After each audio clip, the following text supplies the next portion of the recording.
Good morning, everybody. Welcome to our Sunday morning broadcast. Listen, we are excited that you decided to tune in with us today. If you're on Facebook or on YouTube, if you could please do us a favor and like and share and also invite people to this discussion. We're going to have an extremely great discussion this morning, as well as a message that will follow right after. And today we're going to be doing a round table on the worth of a woman. And so I have a lot of great women here who are surrounding me. And so I'm looking forward to the dialogue and the discussion, and I'm looking forward to learning as much as I can. So before we get started, if you could all please join me in a word of prayer, I sure would appreciate it. Our God in heaven, we thank you for allowing us to be here this morning. I thank you so much for giving us your wisdom, giving us your grace and your love and your kindness. Father, I lift up all of the women who are listening, as well as all of the women who are here participating in this conversation. Lord, I pray that you would open our ears, both men and women, and allow us to hear from the women that you have put in our lives so that we can learn and know how to serve and love them better. Father, I thank you, I love you, I honor you, and I bless you. In the mighty name of Jesus, we pray. Amen. Amen. Listen, before we get started, I just wanted to kind of give you the little background of what we're doing today.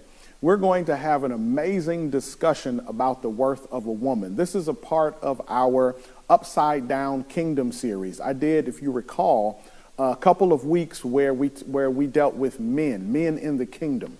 And so what we're doing now is a section called Women in the Kingdom.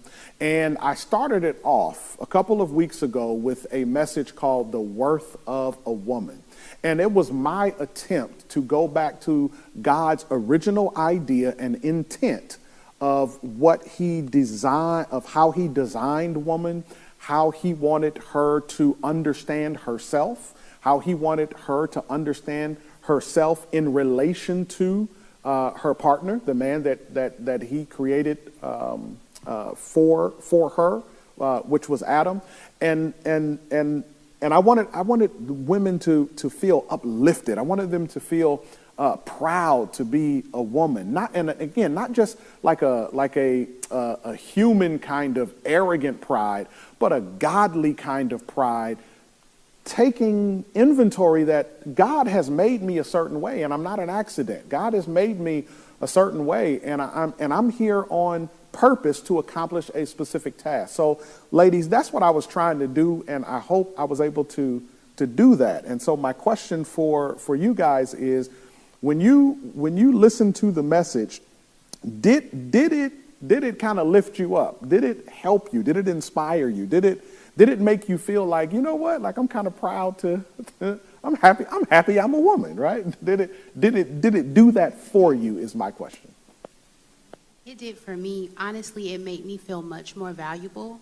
And within that, I want to say just hour of that conversation, it kind of negated every negative thing that's happened to me within the last year.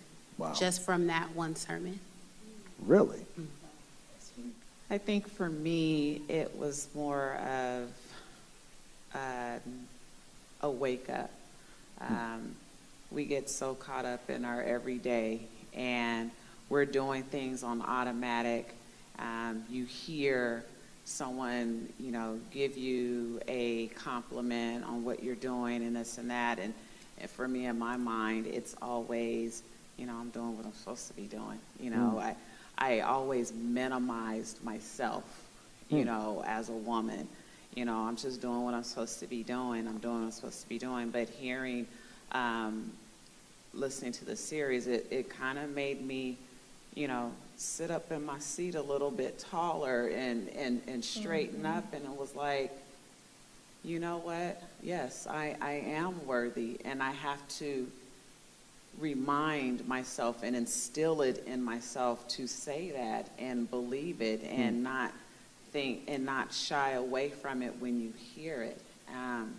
And I've done that for so long. So if anything, it was a reminder and very empowering and emotional at the same time, because I feel I'm worth it to a certain extent.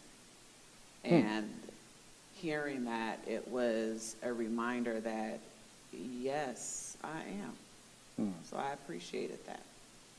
Awesome. Awesome. Well, for me, it really made me feel important, and it made me realize the importance of who I am.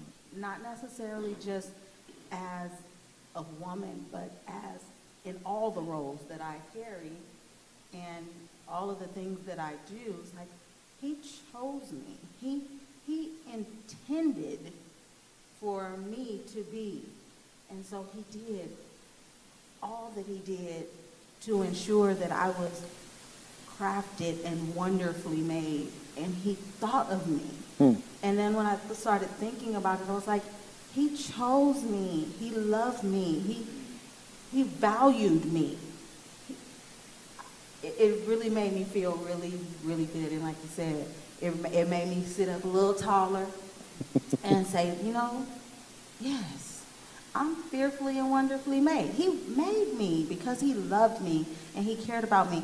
And when you were talking about it in the sermon, how last week or a couple weeks ago, about how the tailor, you know, how he does all the measurements and it's exact, and no one can come behind and wear that same suit because that was for you. So Right. Cheryl Hargis Holmes, this was for you, you know, and I made you. And when I thought about you, this is what I wanted for you. And it just made me feel so much worthy, so worthy. And thank you.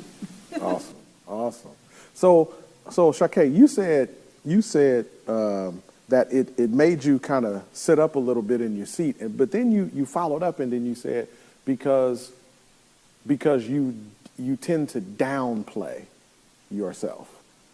That's therein, and it kind of ties in with what Karjani said, right? Like she said that it got rid of all of the negative stuff based upon stuff that happened to her, like within the last, I think you said the last year or something like that. So my question is, like, is that a normal thing? Like, do you guys normally downplay yourselves?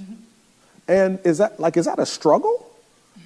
Right? And where does that come from? Is that internal? Is it because of things that happen? Like, help me understand. I think for me, it's not knowing the value within myself. Because when you don't value yourself and you don't see yourself as worthy, you look for that in other people. So when someone, has you and then they decide to kind of just tarnish you or throw you away, you're like, oh, well, what's wrong with me? And that's something that I had to learn, to find that value within myself and find it within God. So in the past, I have downplayed myself, or like when somebody says, oh, you're a really good mother, like Shakay said, it's kind of like, this is what I'm supposed to do. When at the end of the day, it is what we're supposed to do, but everybody doesn't do it. And everybody doesn't do it well. And everybody doesn't do it gracefully. Yeah. So it made me realize that although this is my job, I do it well. And I should take the time to recognize myself and, give myself a pat on the back, because at the end of the day, everybody in the world can tell me I'm doing a good job. But if I don't acknowledge that for myself, at the end of the day, when it comes to just me and me at night, it means nothing. Wow. Yeah. I think for myself, it's, it's experiences. It's, from whether how you were raised, things that you were exposed to, and, just even my mindset early on in age, like, okay, when I grow up, I'm going to be better than my circumstances, and I'm going to work hard, and, I'm just going to do what I need to do. So that was the mindset, and so I'm working, I'm doing all that I'm supposed to be doing, and that's how I looked at it. But through that, I've experienced, heartache and disappointments, and but I kept going because this is what I'm supposed to do. This is what I'm supposed to do. So along the way, when you hear you're doing great, or, you raised your kids right, and I'm just thinking like, what do you mean? This is what I'm supposed to do. Or when I started my business, oh, you're doing this. And it's like, I'm doing it because this is what I like to do. And it was hard to accept compliments. And to this day, it's still difficult for me to do that, because I didn't see myself in a space where, you know, I am worthy, I am important, but I have been sensitive to having my feelings hurt and feeling being taken for granted or taken advantage of, and so those things piling on like that, it's like, wow, I don't, you know, I'm doing what I'm supposed to be doing, but it still hurts, but I got to keep going. But then you hear, oh, you're doing a great job, and it's like, I don't want to hear that, because I still have to keep moving. I still have to keep going. But there's times where, you know, to go get something as simple as my nails done, I would feel like I am stealing time because I'm supposed to be doing something else. Wow. You know, so when you hear that message, it's, you know, you sit back and you think, and it's like, you know what? Yes, I feel like I'm supposed to feel like that. And yes, I have accomplished many things, but even as I'm hearing it, I'm still feeling like, you know, so it's a struggle. It made me feel good. It is empowering, but it's still an internal struggle to know and understand and accept my worth. Wow. Wow. And I would say that, especially for us here in America, typically as women and as Black women, there's so many things that are said about us that aren't even true. There's some things that should be a compliment that is turned into something negative. I remember a scenario where someone said, make sure you don't come across like an angry Black woman. I said, well, I'm angry, I'm Black, and I'm a woman. And it was about my child, so why shouldn't I come across that way? Why am I not entitled to have those emotions because I'm a Black woman? Another term that I prefer not to be called is a strong Black woman. But that's actually, those words are beautiful, strong Black woman. But people have turned that into a curse. Yes. Oh, here comes another one of those strong Black women. Yeah. As Black women, some of the greatest things that we do are twisted intentionally as part of the system to make us look bad. And then when you talked about, like when you said like when I listened, I sat up. You know, I am woman, hear me roar. But another thing that makes it really easy not to feel great as a woman is bad religion.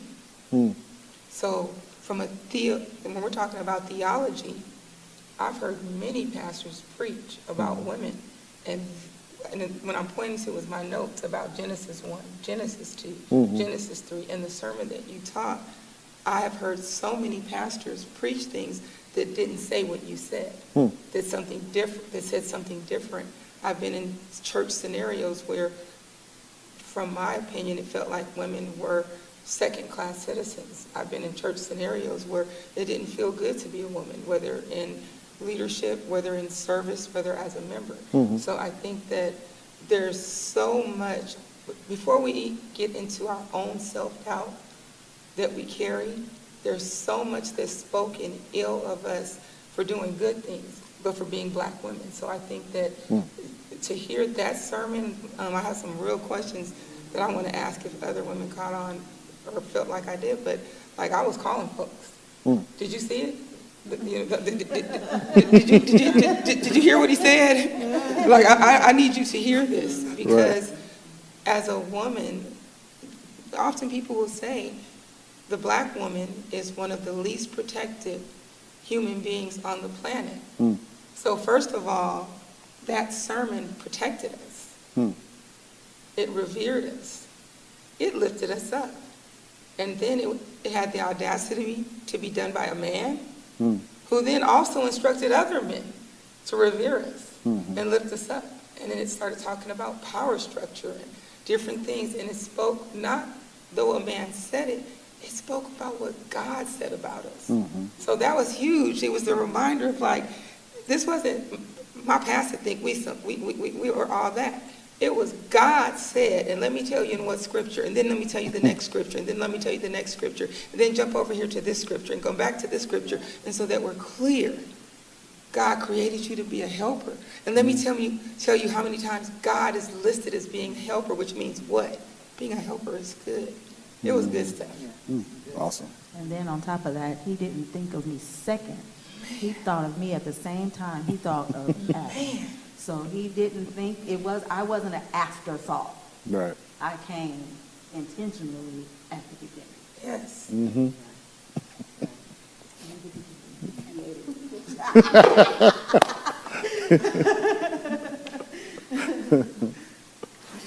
I have a question. There's a part where I have so many questions. We're not going to be able to get through all my questions because when I say I was literally calling people going, "Did you hear the sermon?"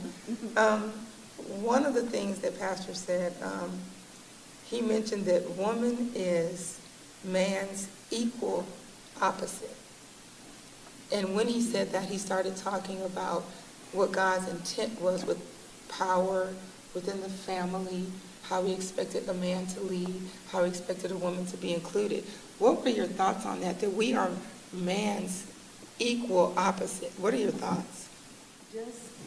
I just thought of in the role, I just take it from my household, the equal opposites. Daddy is the head, he's the provider, he's the lay down the law, these are the things that needs to be done. And mommy is to come behind and support and make sure that is encouraging the things that daddy has said. Because sometimes daddy can be strong in delivery, but mom's to come behind and to calm it down and bring it and make it so that it's received. And so when you say opposite, equal, it's like, yeah, because we're saying the same thing. We're not against one another. I'm validating what he's saying, and we're speaking one thing because we are of one mind at this time. Now we are one. We're not two. We're just two saying the same thing differently. One saying it maybe a little softer so that it's better received or taken or whatever, but we're saying the same thing. I wonder if it's interpreted differently between a man and a woman. We know that we are opposites, and we should be equal, husband and wife, and we're here to support each other. But is it always fair across the board? And is it, oh no, I'm going to interpret it this way because of this situation or that situation? I agree with what was said, but it doesn't always turn out that way. And then that's when we have the egos and insecurities that come into play. Yeah, it's kind of a fine line sometimes, and with that, that's where you sometimes question, or that could be, part of the root of your worth as a woman. How is my husband or my significant other interpreting that? And, or how am I interpreting that towards my husband? But when it comes to a woman, whether it comes down to the finances, to the children, anything that comes up, you want to feel that you're just as valued. And I think how things may have been from, let's say 20, 30, 40 years ago, and how the structure was until now, it's more of women, and I will say me. I want a voice. I want to be heard. I want to be valued. I want to be respected, and when some of those things kind of fall to the wayside, I think that's just kind of another thing that chips at, am I being valued? you know, and, you know, someone like me who I explained, you know, earlier about, you know, with that struggle, or I'm doing just what I'm supposed to do and I'm not feeling valued, you know, just period, whether it's in the household or outside the household. It's, you want to feel that all the time, and you want to feel it from the person that's closest to you, because that is where you look to for your strength and your support. I feel that it needs to, or it should be understood from both in the household or, you know, in a relationship, understanding what we all do as women and how we contribute and how we make it happen. And, you know, when there's things that come up, or let's just say, you know, I'm working and my husband's at home, and so he's there with the kids, and, you know, or I'll take off to a tournament with one of the kids and I come back and he's like, I don't know how you did all of this. And, you know, you got the kids up on Zoom, you know, made lunch, made dinner, clean up practices and all that, and still got the kids to bed. I see what you mean, you know, and that validation, you know, of course, not above God or anything like that, but that validation right there is so important to us women. And that is something that will help make us sit up even straighter, because you have it right there. You know, you have someone that sees your value, you know, on a consistent basis. You know, there may be some times fall off, but to see that and to hold you up to that standard and have the expectations of others, your children or whoever, with those same values towards you, I think that helps with the contribution to us being validated. But yeah, it's just, like you say, it's the saying about, you know, kids, you know, it starts from the home. I think with us, it's the same. Yeah. So let me ask this question. Do you guys feel that your husbands or significant others, men in general, do you feel that we understand or appreciate you the way you should be appreciated? I know, I just opened up.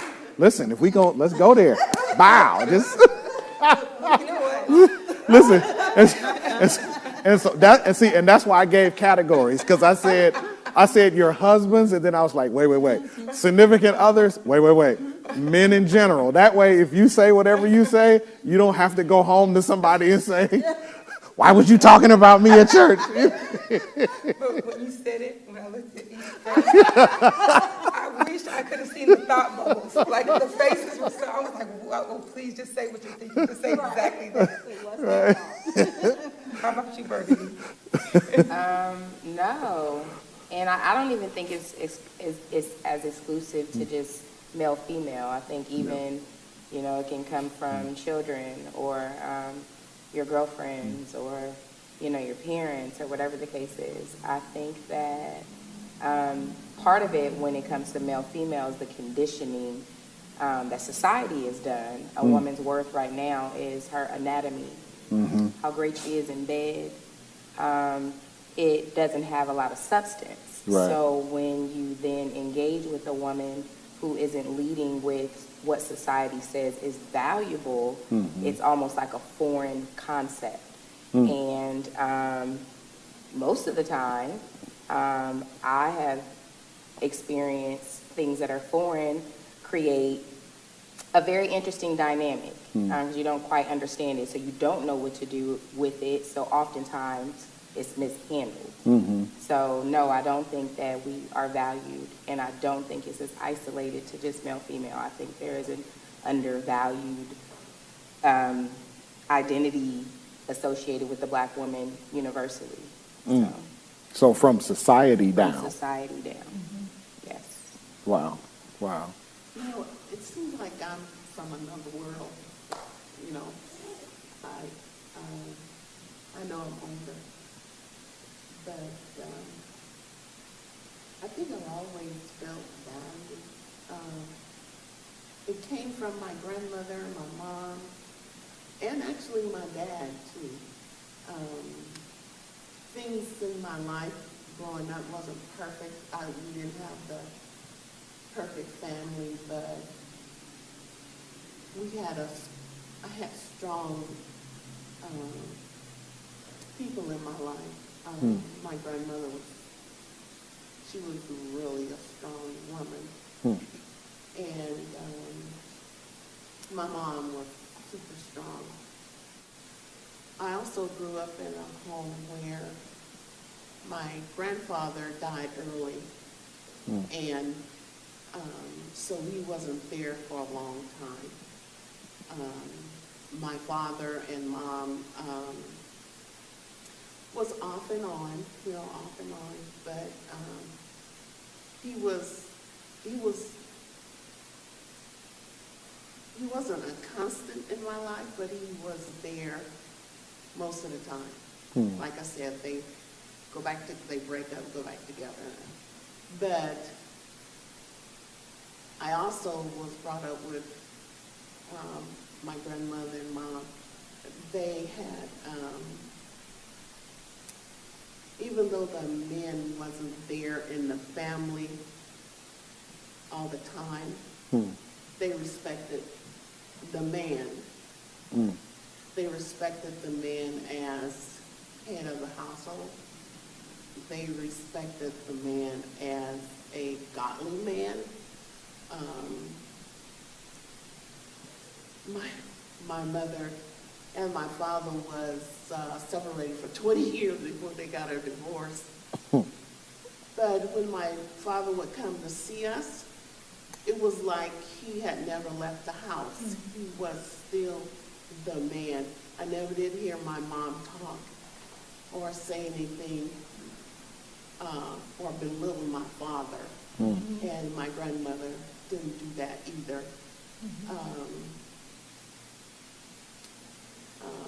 So my idea of marriage was, or is different, I think, from the way it is now.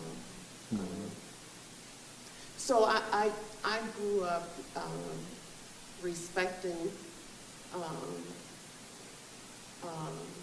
my husband, and I think he came from the same background, so he respected me. He gave me that respect. So I never did feel, like you guys were talking about, I always felt that I was valued. And my mom and grandmother instilled that in me, that I was, along with the teaching we got from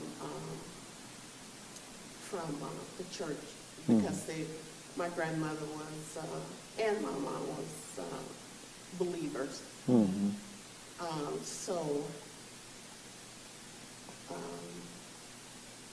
My thing is family. I adored my husband. And I was secure in letting him be the man of the house, letting him take the lead. But I also knew that, or I also could see and feel that in certain areas of the marriage, you'll find that one partner is strong in other areas than the other. So he was comfortable in letting me take the lead wherever that, wherever I was strong or wherever I wanted to take the lead. And I was comfortable letting him take the lead. I didn't feel that I wasn't valued in the relationship or as a woman. So I guess I don't have the same problems that you guys are talking about. Can I ask you a first question? How long were you married? Well, before married 49 years. Beautiful. And lace us up with some game, Mom. When Pastor was preaching, he talked about the difference between tailor-made and off the rack, and the Right. difference of someone who you're cut from that cloth. Is there anything you can share with us about how you and your husband met, the courting process, or anything that might help us to understand how to be able to get that tailor-made scenario? We're listening. Okay, we met in church. We Go to church. We met in church. Our family and his family, we all went to the same church, and we were together from the 10th grade until we graduated. We was engaged for 9 months, and we got married in 29 years. But what we did do is, I really did pray. I asked God to really let me know if this is the right one. So I guess what I did was believe that this is the right one, and we worked from there. Mm-hmm. We also, it was really funny, but we also read books together about family. When we were going to school, we would have, I'm trying to remember what the subject was. Something like, can't remember the name of it, but it was like family. You learn about family. So we read books on it. When we were engaged, I think you should let your partner know what you expect out of a marriage and expect out of him. And I'm trying to think,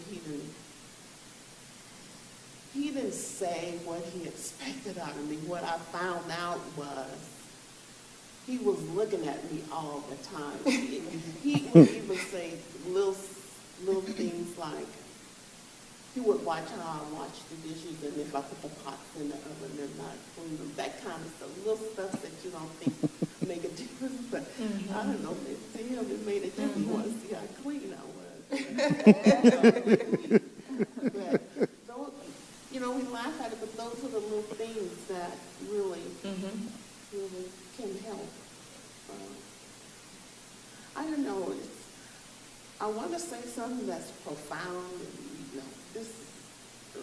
but I can't, you have to be true to yourself. Yeah. And most of all, you just have to, trust in God, that He will show you which one is the one. And then you have to make up in your mind, when you choose that person, that every day I really do mean this. Every day you wake up, you, not him, but you will do the best you can to make this work. That's good. You can't think about, I'm not going to do this because, he's not doing this.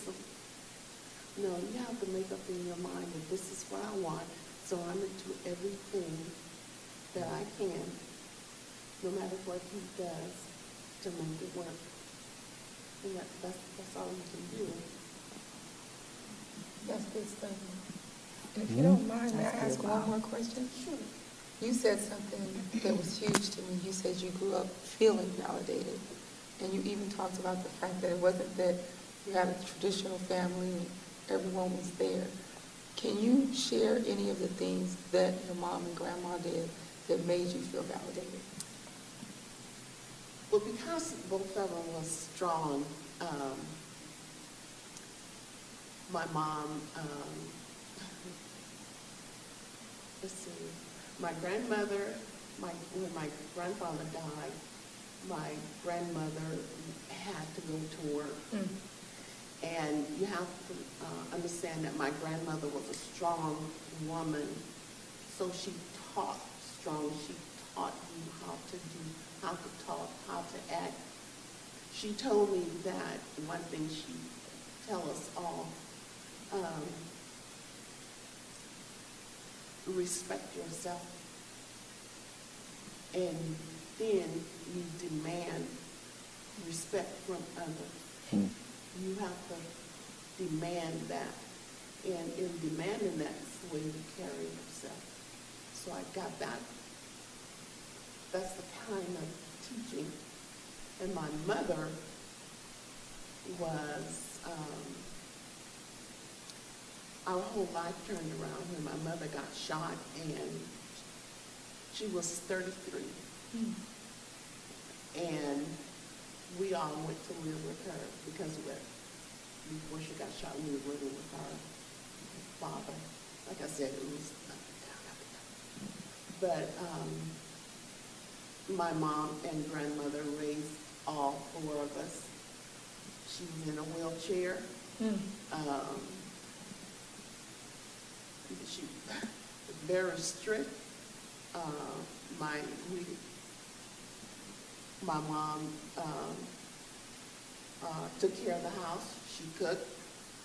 She did the laundry. She did the cleaning. All of that. And we did too, of course. But we didn't treat her like an invalid. She didn't want us to, but we saw the way our mom lived her life after she was paralyzed. So I don't know, I guess I saw the strength in them, and then that translated to us, and I don't know, we just grew up not needing anybody to say that you're not worth this or you're not worth that. That was good, so thank you so much. And that was profound, Mama. Yeah, right. So I want to go back. I'm a comedian by nature, and when you talked about knowing your worth, there's something Pastor said that really stuck with me because it's everywhere on the internet. And what he said was, don't be dropping it like it's hot for everyone. But before we get to that part when you're dropping it like it's hot, some people are dropping it like it's hot because of self-worth, what they don't have, wanting some attention. So I want to ask you all something. In the very beginning of the sermon, Pastor tells a story of the millionaire who got beat up and robbed and got amnesia. He ends up in the hospital. He doesn't know who he is. They release him. He goes and he lays in the foyer of this building. And somebody comes out in the morning to move him and recognizes him as the owner of the building. So for this small period of time, he had amnesia, right? My question to you all is, I was thinking, I wonder if we've ever had spiritual amnesia.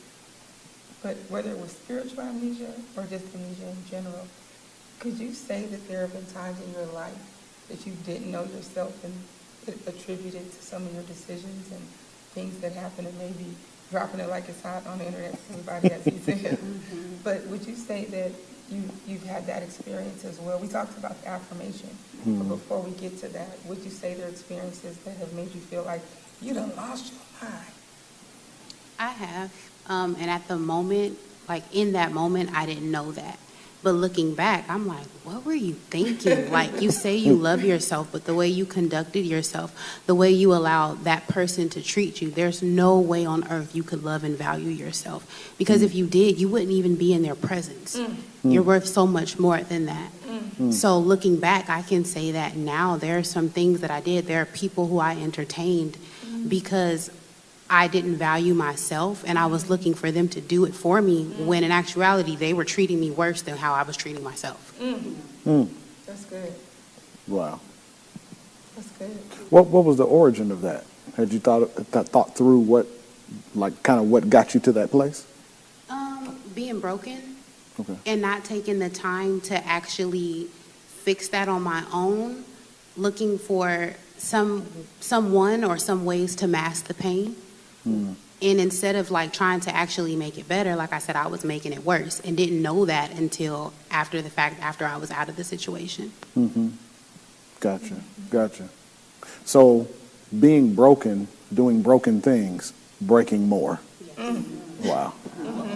Yes. Wow. Yeah. Interesting. Well, you know, if I have to be transparent, you know, I was in a relationship with a married man. And I, looking for and believing, you know, that he was going to give me the world. And believing it and doing whatever I can and excusing who I was and sacrificing things for him. And I didn't know why I was doing it. I didn't, other than, you know, oh, I love him. You know, I was young. And, you know, thinking back on it, of course, I'm like, what was I thinking? But, you know, in that time, and then even through it, it was, why am I doing this? Because he is providing the attention and what I thought I needed. And it really stemming back from, you know, the things that I had went through growing up, being abused, you know, sexually, mentally, emotionally. So I had, that was my route that I was taking, not understanding that it was wrong because I'm having someone tell me it is right, and giving me what I thought that I needed as far as the attention. And, you know, the thing is, oh yeah, we're going to be together, we're going to do this, you know, but I need you to do this for me, I need you, and I'm waiting, and that was not the first relationship that I've been in. And, you know, going through it and looking back at it, I was kind of like at that low point, and even with people around me saying, what are you doing? You don't even know. He loves me, and it's going to be fine. It's going to be fine. And as the years went by, I'm looking at it like, what am I doing? What am I doing to myself? Am I that low of thinking from how I look at myself to I'm going to continue on with something that is wrong? Am I going to continue on with something that it's not going anywhere and continue to go with the lie, go with the promises, and it's taken me to a dead-end road? And as you grow, as you get older, you start, you know, I started coming out of it. So yeah, it was one of those where it was just, what was I thinking? And the question is, you really wasn't. You just putting everything into somebody else's hand, and you definitely was not being led by God. Is it difficult? Because I think if I'm looking back even at my own life, I think, and I would be willing to say this, and I don't think I need to prove it for people to believe it. All of us have been broken at different times. Absolutely. My question is, is it hard? And this is something that, based on what Karjani said, and then kind of piggyback on what you said, is it hard to detect when we're broken? Like, what would you say to another woman who is broken, right? So that she doesn't repeat the same stuff. and that so she's able to recognize her worth and value. Even if she's broken, she's still valuable, right? And so how do we convey that? So I know that's a lot, but yeah, all that was in my head. I had to get it out. I laughed so hard because when you shared your story, it took me back. There was this one relationship that I had that every single person in my life did not understand it. Every single person in my life was like, they didn't like talk behind my back. They were in my face going, what are you doing? Why are you with him? Pastor included. And I just was having this conversation the other day. One of my BFFs, as a male, he was just like, what was that about? And what I'll say is first, before I answer the question, to explain it, did I know I was broken? Yes. And because of where I was broken at the time, he, for lack of a better word, made me feel better. It was selfish. It wasn't like when Mom talked about looking for her relationship, there was some criteria. They read books. They talked. There were things like that. This person, to explain it, my sister was dying. And he appeared and became my kickstand. And I mean it, without him, I don't regret it.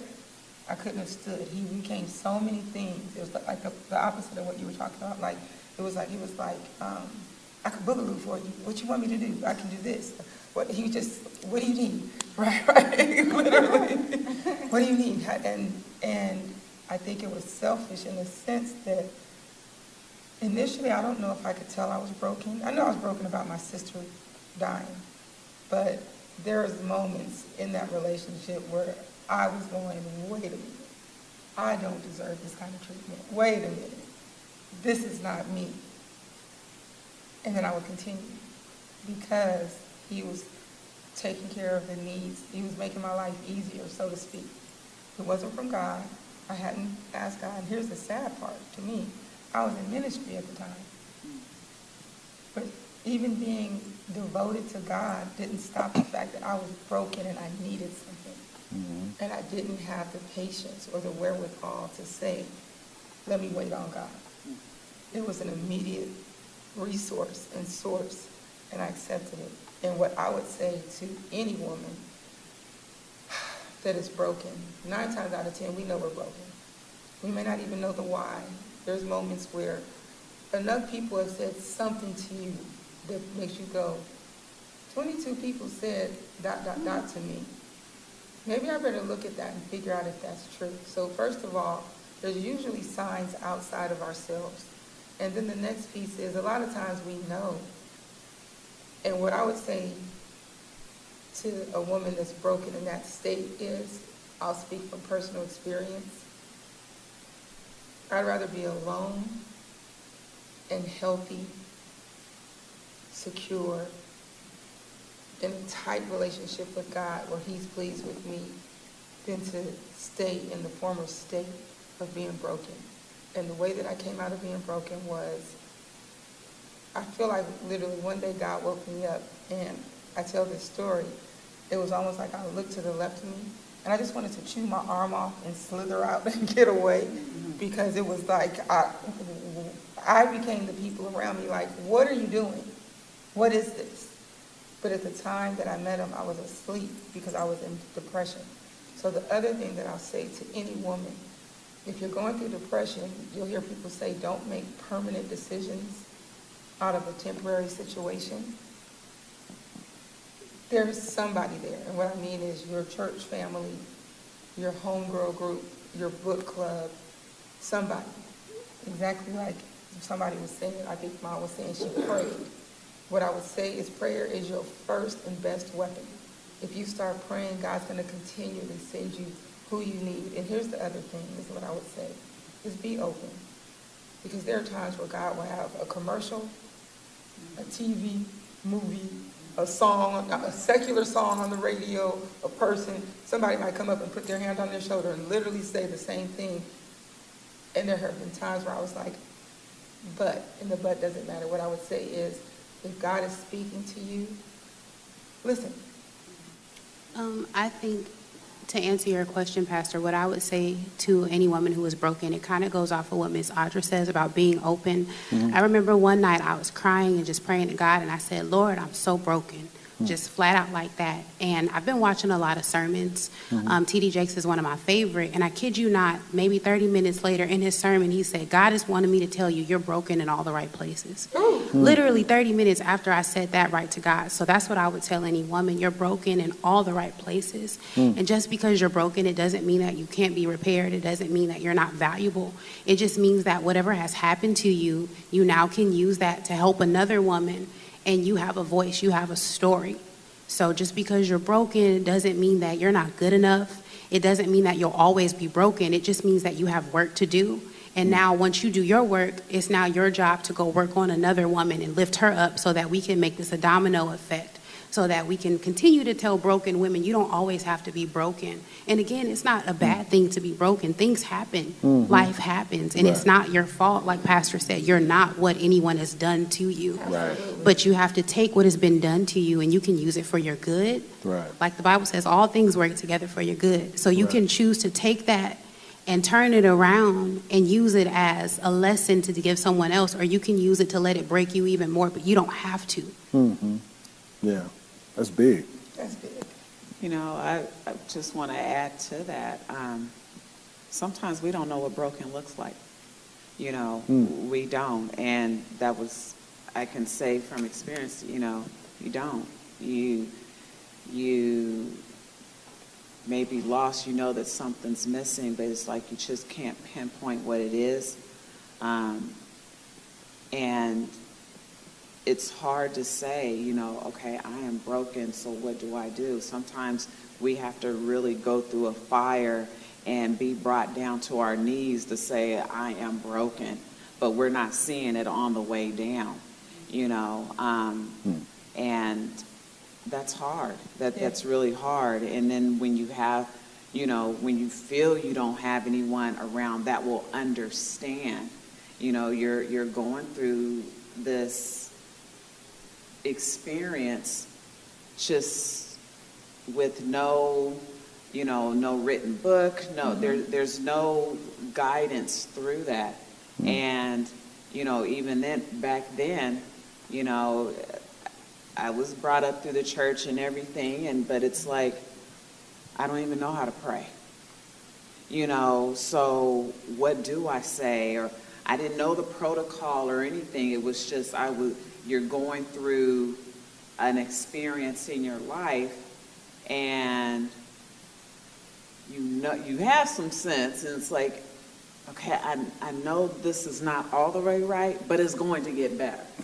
It's going to get better. And you going by, and a year goes by, I know it's going to get better, and you're still going and not realizing what you're doing to yourself, you know, mentally and emotionally, and even physically. You're still going about, like you said, you were, you know, in the church, you know, and I'm still, you know, being this mom and still have my career or a business going. I'm doing what I'm supposed to be doing, but, you know, there's a part of my life that is not going right. Okay, it you know, it's not the traditional way to do things, but it's going to work itself out, you know, and so it's like sometimes, you know, it's when we don't know what broken looks like, you know, and so now looking back on it,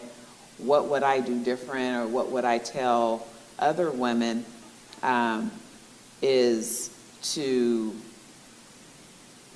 know and love yourself and respect, learn to respect yourself.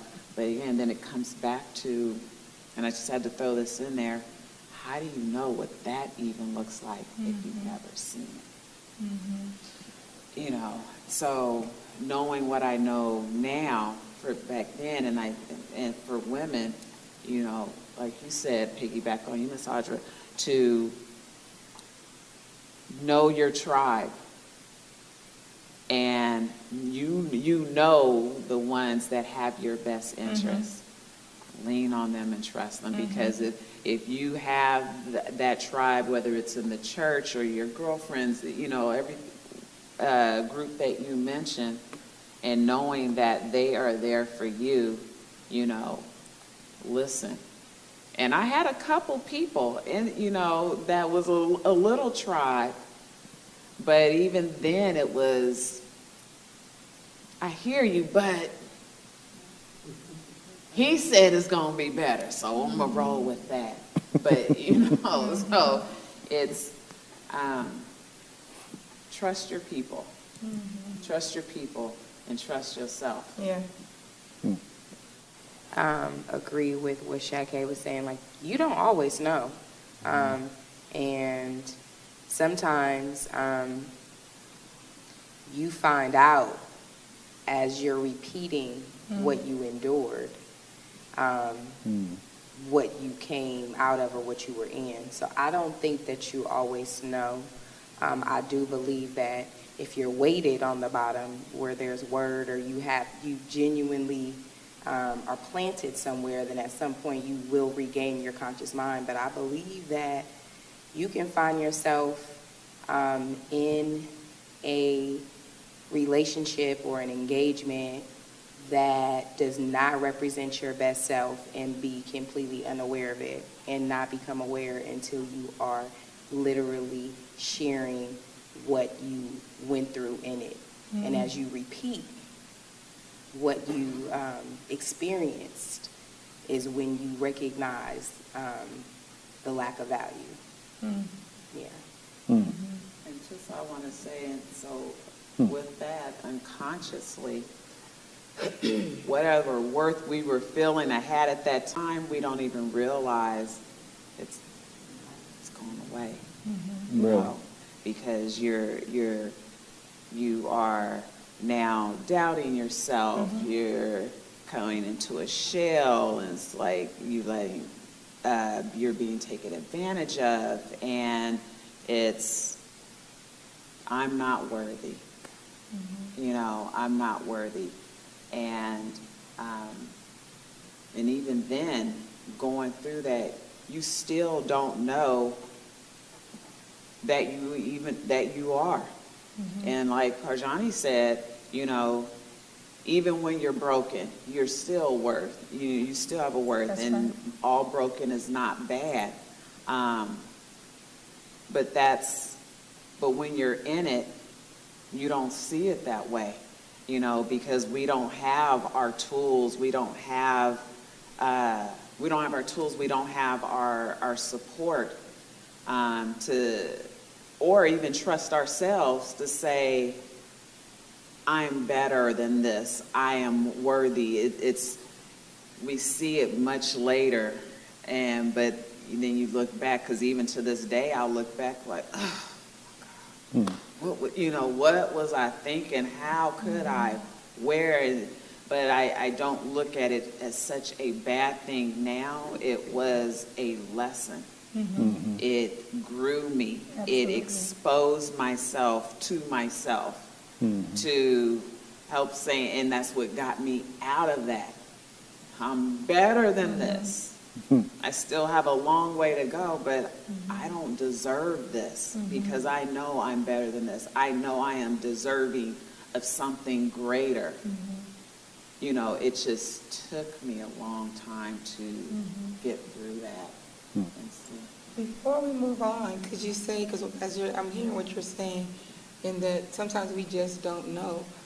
Is there a simple way we could say it to someone that right now is experiencing something? Like, as you were both talking, what I thought about is something I tell my youth, which is, if you're feeling bad all the time, you need to talk to somebody. And like you said, we all have different resources. That might be a counselor, it might be your tribe, it might be a parent, it might be, even as an adult, it might be a parent, it might be your best friend. But if nothing else, if you wrote down on paper and split it in half and figured out the good and the bad, and you're feeling bad the majority of the time, whether you're broken or not, it's a situation, whether it be a relationship a job, anything. If you're feeling bad all the time, that's probably a good marker for you to stop and figure out, how do I get somebody else's eye on this? Because maybe you don't know you're broken, but if you know you're being taken. When you get alone, there's sometimes you might be out and about or with other people. But when you get alone, you know when something's making you feel bad.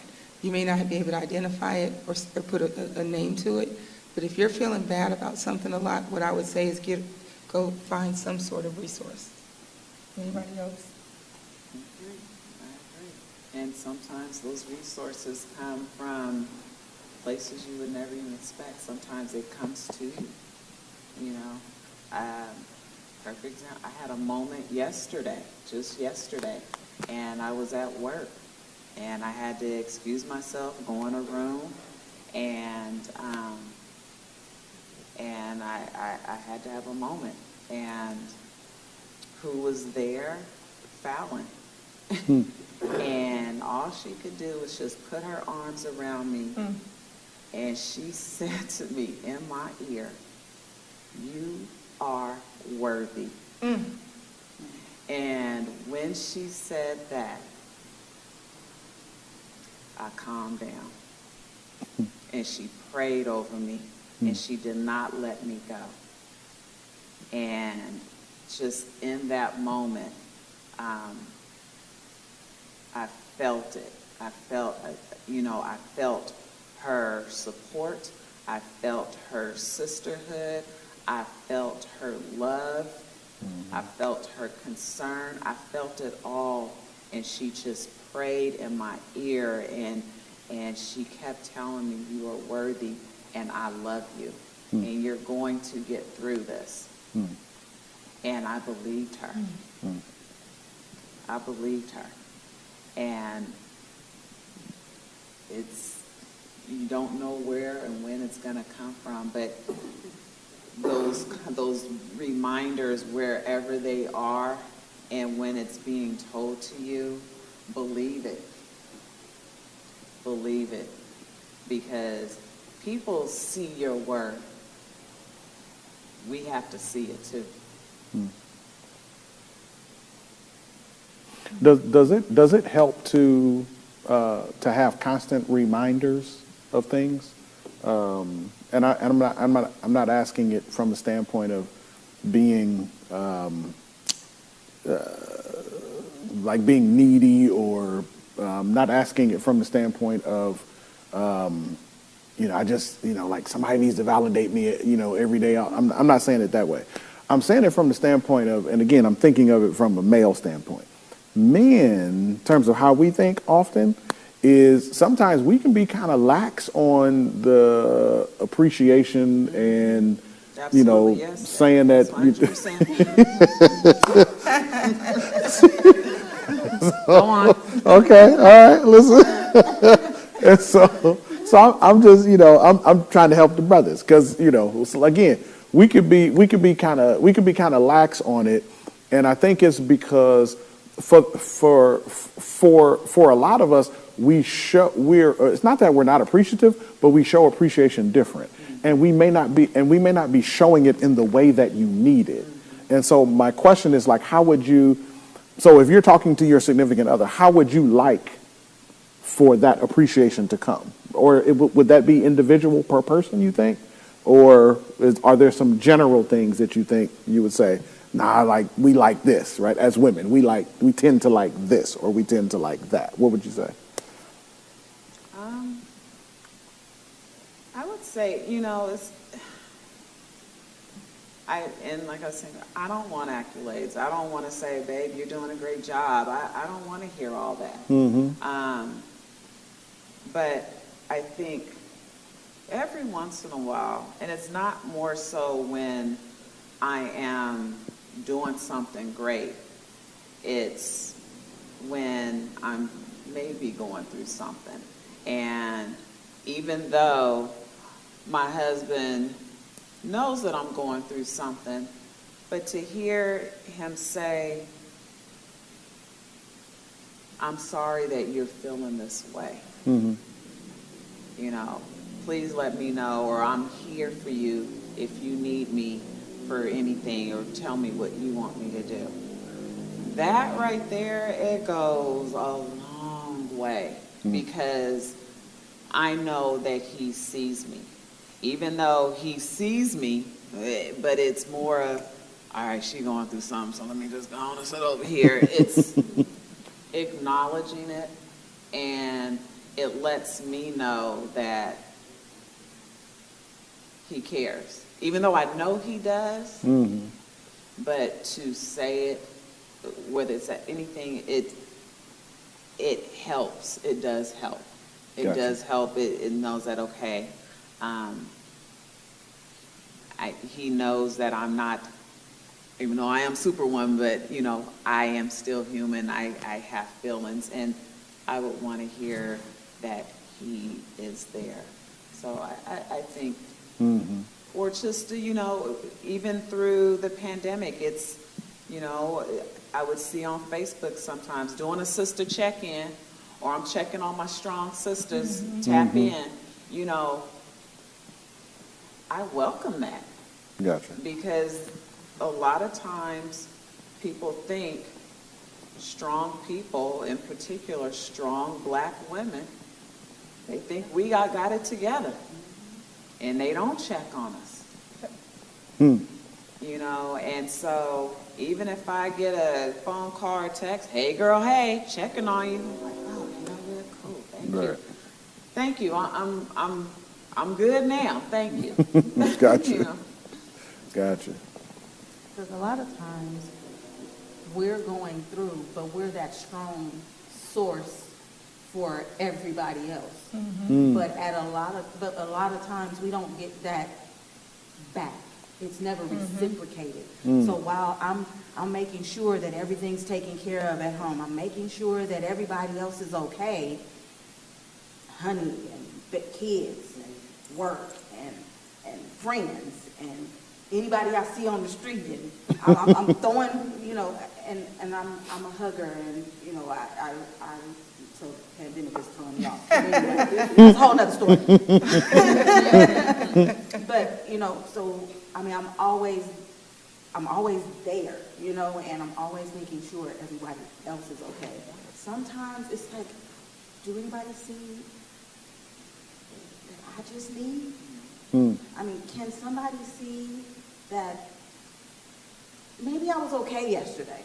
Maybe I was okay the day before, but today, this day, Right. you know, I can remember before the pandemic, so it had to be about 3 years ago or so, I was going through the process of being there, you know, and always there, doing this, doing that, doing this, doing that, taking care of everything, making sure everything was good. And not to say my husband wasn't there and wasn't, you know, helping and doing his part, because he was. But it just, everything. And just one day, I'll never forget, it was a Saturday, I shut down. Everything. I mean, everything shut down. I just went in my bed and wept.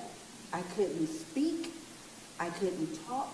He's asking me, my husband asked me, what's going on? You're okay? And he's on his way out to work, and he really can't be late, you know. And kids coming, are you okay, mommy? What's going on? But all I could do was cry. I couldn't speak. In my head, God, I'm trying to pray. God, I'm trying. But I couldn't. And it was just like, what's going on? You know, what happened? Father, talk to me. You know, where am I? You know, who am I? You know, what's going on? I want to talk. I need to open my mouth and tell them what's wrong. They need to help me right now. But I couldn't. And I think I was in that state for about a good hour or two. And finally pushed through and was able to pray myself out and was able to start speaking and talking to God, and just, and the tears just kept coming. And it's like, I couldn't stop crying. They never stopped. I mean, even though I was able to now speak and verbalize, I could only say a couple of things y'all don't appreciate. I couldn't say much more. You know, I need y'all to help me appreciate what I do. I mean, I do all of this, and nobody understands what all I do. Mm-hmm. I do all of this for you, but nobody reciprocates. I don't feel the reciprocation. And it wasn't until that moment, and I had to pray myself through it. Roger later called, and when he was at work, hey, I'm so sorry I had to do that. I had to get to work, but and he prayed and talked to me or whatever, and everything was fine. We talked about it later on that night. But it's just that moment. It's like you keep going, keep going, keep going, keep going. And it's like, I do for you, but I don't think you see what I do for you. And so what are you doing for me? You know, and sometimes you don't see, you know, and sometimes you don't feel it, but so you don't know that. So in the same sense, it's like that moment of, I don't know if I'm broken. I don't know if I'm not valued. I don't know if, I just don't know. Where's my sense of worth? I'm not sure if I'm understanding my state. Am I just going? Am I just doing things just because this is what I do? This is what I'm supposed to do. I'm a mama, I'm a wife, I'm an employee, I'm a friend, I'm a sister, I'm a daughter. I'm just doing as things that I'm supposed to do. But when do I get back? Right. And who do I talk to tell that I feel this way? And how do I voice that I'm feeling this way? And when I'm telling you guys, do you really hear me? Because when I'm talking to you, do you really hear me? So should I even say it? Why? Because I don't really think you hear me. So now maybe I'll just, okay, so maybe that's the reason why I'm internalizing all of this stuff, and then it's all there, and then maybe that's the reason why I'm shut down. Okay, so who do I talk to? Right. And it goes back to that, you know. But I thank God, because he is awesome. And he loved me through my bad. He loved me through my good. He loves me in spite of me. Yeah. And I thank him, and I truly thank God for my fed again. You know, I don't feel like I've dropped. I feel like I'm just continuing that legacy and learning even more. And I'm just thankful for the space and the ability to feel worthy and to understand my worth. And God loves me. He loved me. He thought of me. He didn't think of me second. I wasn't an afterthought. Yeah. He loved me. And he created me because he loved me. Yeah. So that raises another thing for me. And there's a couple things, and you guys are sparking things that's in my head. So I kind of want to get it out. Just give me a few seconds. In the message, one of the things that I talked about was when God created Eve, it was at a particular time, right? And it was after he had created Adam, after he had created the animals, after Adam had done, the naming of the animals, all those kinds of things.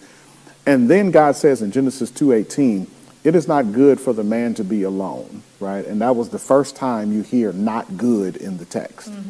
And so what God does is he creates woman to fix that problem. She was created as a solution, right? And so I've said that over the years to women, and women typically will feel good when they hear that. But just listening to you guys, I'm wondering, is being a solution a little bit of a curse too? Right? And so, and then it makes me double back and ask this question, just based on what Cheryl was saying. And again, just being a counselor in my head and thinking through, okay, well, what is this? Here's my question. And then also listening to my mom over the years, right? And it makes me ask this question. Do women find it difficult to self-care? Absolutely. Yeah. To self-care, right? And really at a level, kind of divorce yourself, right? Strong word, but kind of divorce yourself from the responsibility of the family, from the responsibility of the kids, from the responsibility of the household, for the purpose of self-care, so that you can continue to be the solution. Right? Is my question. I think that's the hardest for us to do, is to take care of oneself. For me, it was, or is, still is. Yeah. And why is that? I guess why is that a hard thing for women? Why do you guys find that hard to do? Caring for, we are, yes, by nature. And because of because of the role of as a nurturer and nurturer, that's what we do. We're there to make sure that the kids are eating, we're making sure the husband's eating, we're making sure the house is clean, we're making sure this is done, we're making sure I'm not worried about me. And I'll just quickly, you go out with the intent to go buy yourself something. I need some clothes, or I need a pair of shoes. And then you get into the store and you might not see something that you really want, or you may see something and you say, and then you see, or you walk past something real quick and it's for the kids or your husband or somebody else, and you go to that. Yep. And what you needed goes by the wayside. And true, just recently I was in the store with my son and his godparents, and he needed some clothes because he just, from December to March, he shot up. I mean, I literally just bought this boy clothes in December because we were going out we were getting ready to go away on a trip, right? Yeah. So I just bought him some new clothes, and they're short. I mean, he's flagging. I'm like, okay, boy, I'm glad you got high tops. But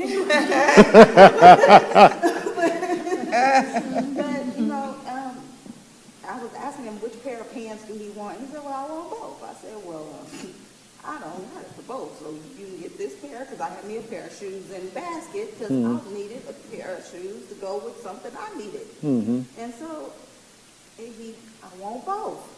And I was like, put them back because we ain't getting it because I'm not going to, no, I need, and we got, between the time when, because this argument was in the line. We brought it all the way to the line still. So, where you put the stuff, you just think, okay, we're going to sit it right here because I'm not buying that. Then we're next in line. Get them. And I put my shoes down because he needs clothes. And so it's like my need took the back seat to make sure that he was taken care of. And so fast forward to Mother's Day, I was like, okay, well, what are we going to do? And all this stuff. And I was like, you know what, I want a pedicure and a manicure. It just hit me that night, and I called Roger. That's what I want, a manicure and a pedicure. So we all on the line trying to figure out where can I go the next day and get it done and all this other stuff. So I get up, and I go that morning to get it done that Saturday, and in a hurry, I messed my blessing up, but at any rate, it's a whole nother story. But I ended up getting just a pedicure instead of getting a pedicure and a manicure. That's why I said, my impatience. I didn't want to wait till 3 o'clock. I want it now, so I went somewhere else. And ended up paying more. So since I was paying more than what I was going to pay there, I didn't get to get both. I got only one. Because I paid for more than what I was going to pay for both for the one. But at any rate. But I said, you know what? You need to take care of you. And this wasn't a gift from Roger. This was a gift from Cheryl to Cheryl. Yeah. It's like, this is what I need to stop not taking care of me. I need to start remembering and revering me And that was before the message. So then I get the message and I'm like, yeah, because I need to. I'm important. Exactly. And, so I can truly appreciate the message. Yeah. I just want you to know, Pastor, that so many bros are going to listen and they're going to make changes, and so many bros are going to be so mad at you because we now understand we are women. Hear us roar. Listen, that's all right. That's all right. Bert, you look like you wanted to say something. Yeah, I think we forget who we were before children and before marriage, and it's a very challenging journey to remember her. And I think that we forget to even be girlfriends to ourselves. Like, we will tell the women that we love and adore amazing things about them, and we will tell them, I've told my girlfriends, you need to rest, and I'm on fumes, So I think that it's challenging because once you do become a wife and a mother, the nurturer in you forgets about you. And then trying to reclaim that identity is a very challenging process.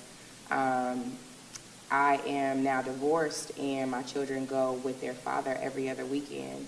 And even when they're gone, the time is spent preparing for their return versus making sure I'm good. And it is a journey trying to remember that. Like, I have a therapist who has to remind me, like, to schedule time for me. And you would think that that's so simple, but again, you become so conditioned on making sure all the needs are met for your home that you forget that before you were a mother and before you were a wife, you were a person. And so I think that that's why it's challenging. And then somebody else brought it up. You feel like anytime you do anything for yourself is something else that you could have been doing for the time to get your family in a better position. So you start to think in the sense of a unit. Every move you make, you have every member of your family in mind, except you. Yeah. Yeah. Sorry, I just wanted to share this little, very quick, funny, and it's about, the self-care and how hard it is. I wanted to go get a massage, and I was off work early, and if I tell my husband I'm off work at a certain time, he gonna fill my time for me. So it's like, okay, let me go. I can make this massage. I'm gonna go. And when I was done, saw that he had called, and I was like, hey, what's going on? He's like, oh, it was something about having to pick up the kids or something. I said, okay, well. He's like, what are you doing? I felt like I guess I was kind of lying. I'm like, well, I'm just finishing up and, okay, that's fine. I'll meet you. And like 5 minutes later, he was like, you really at the shop? I was like, I was just wrapping up. I didn't say I was at the shop. I said I was wrapping up. Because my buddy said he saw you over there at over near on San Pablo Dam Road, and you just said you was at the shop. And so what is it? And I'm like, well, yeah, because I had to take care and run an errand, and then because I felt like I had to steal time to make time for myself. And even during that massage, I was not completely relaxed because I just had a feeling like I'm supposed to be doing something. So yes, it's extremely hard, and I went to that extreme to try to take care of myself. It is hard. It's very hard. Yeah. I remember my mom saying years ago, and this was when my dad was sick, and then even after my dad passed away, and my mom, she kept saying that, I guess what was, and you can tell it way more than me, but she kept, what stuck in my head was she kept saying that she had spent her life pouring into her family, and her family became her life. And so now my brother is married. He's in LA. He has kids. I'm married. I have kids, right? We've left the home. My dad, he ends up sick and passes away. She's caring for her mother, her grandmother, mother, sister, and then husband. And then all that comes to a halt. And then you're, who am I? Right. You remember saying that, Mama? Yes. Yeah. And so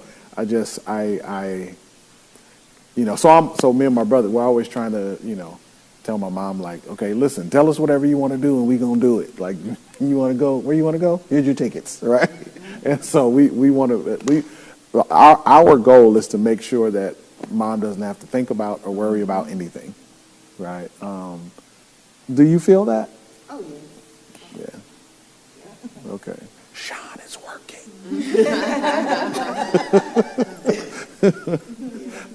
So that's what we try, because I do recognize the difficulty of, of the self-care. So I just wanted to ask, and I appreciate you guys for sharing that. I also wanted to add, what's interesting is now I've gotten really comfortable with self-care. My kids probably think I'm too comfortable with self-care because I wasn't for the longest. And it wasn't even, I didn't think of it as self-care. It's like everybody. I just thought about what does my family need. And being the sole provider, my every thought was, what does my family need? And I remember one time, this is a TMI, but one of my kids said, Mommy, why do your underwear have holes, right? They were torn. And I realized they were underwear I had from when I was pregnant with my son, right? And my son was probably 10 years old. So there's some people that are going, how did you keep underwear for 10 years? I have a washing machine and I have bleach. So they weren't dirty. But it wasn't on my radar because I'm like, do you want to eat?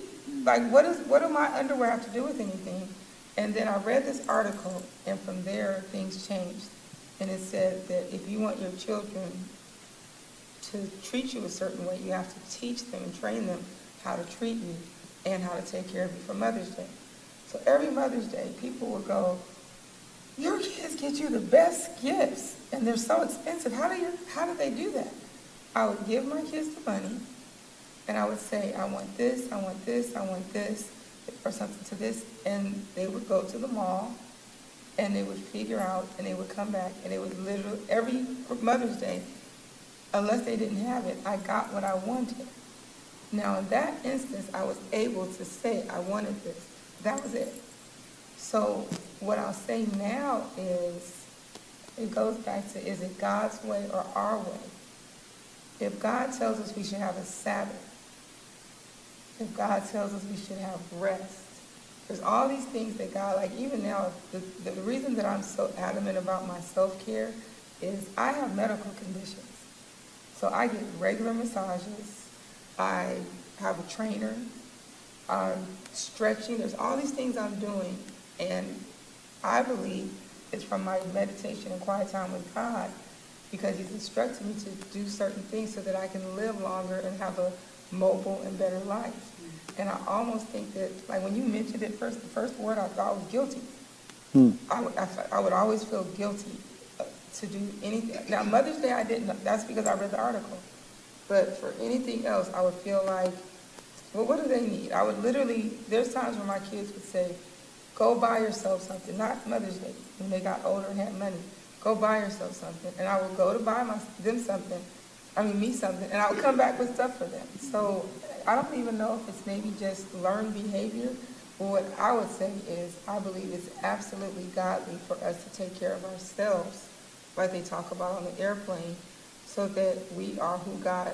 I've noticed that the more self-care I give myself, the more creative I am, the better I don't sleep enough. That's one area that I'm going to have to work on. I just don't sleep enough.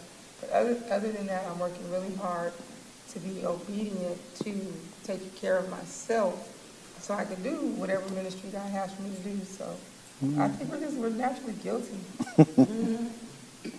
Yeah. So listen, I want to thank you guys for coming out and having the discussion with us. Here's my question, my last question. What do you like to do? For fun? Mm-hmm. I'm trying to remember that. Okay. I did it. What do you like to do?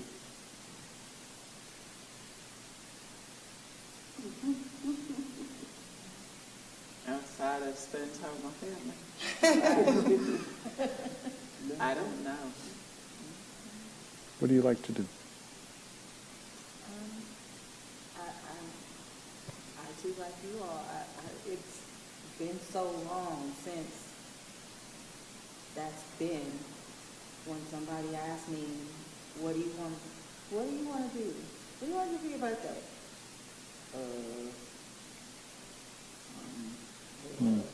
Crickets. You know, I really don't, I got you. I just like, I don't know. Got you. I remember. Okay. I like to travel. Nice. And Okay. I like to garden. Okay. Okay. Okay. Mama, what do you like to do? Gosh, family, grandkids. That's it. Oh, you know, I really do have a lot of things I like to do. I like to work in the yard, but I don't. I like to crochet, but I don't.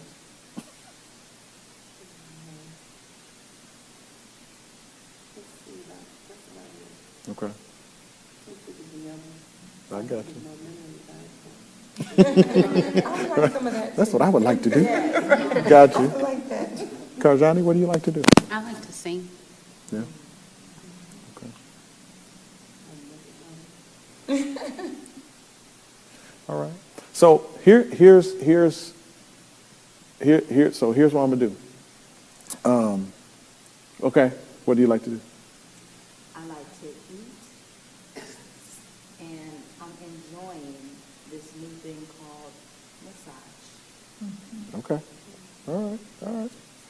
Okay. So here's what I'm going to do. I'm going to give each one of you $100 to only spend on you.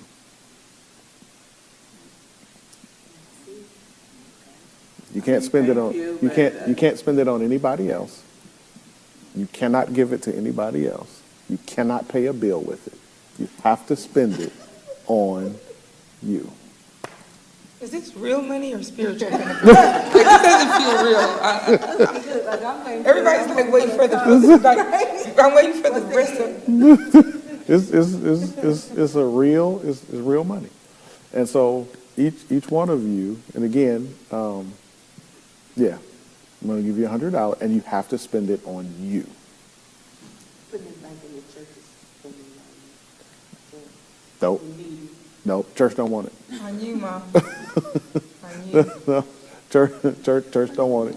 You can tithe off of it. You can give $10 if you want. That'll be the only thing. But yeah, other than that, no. Yeah, I want you to spend it on you, just as an uncomfortable exercise to self-care, right? As a help to remember to self-care. And I know all y'all rich, y'all don't need it, but it's what I want to do for you. Thank you. You're welcome. You're welcome. All right, listen. We will see you next week. Trust me, you do not want to miss next week. It's going to be phenomenal. All right? Listen, I will talk to you soon. God bless you. I love you. Bye-bye. I lift my hands in total adoration unto you. You reign on the throne, for you are God and God alone. Because of you, my cloudy days, they're gone. I can sing to you this song. I just want to say that I love you more than anything.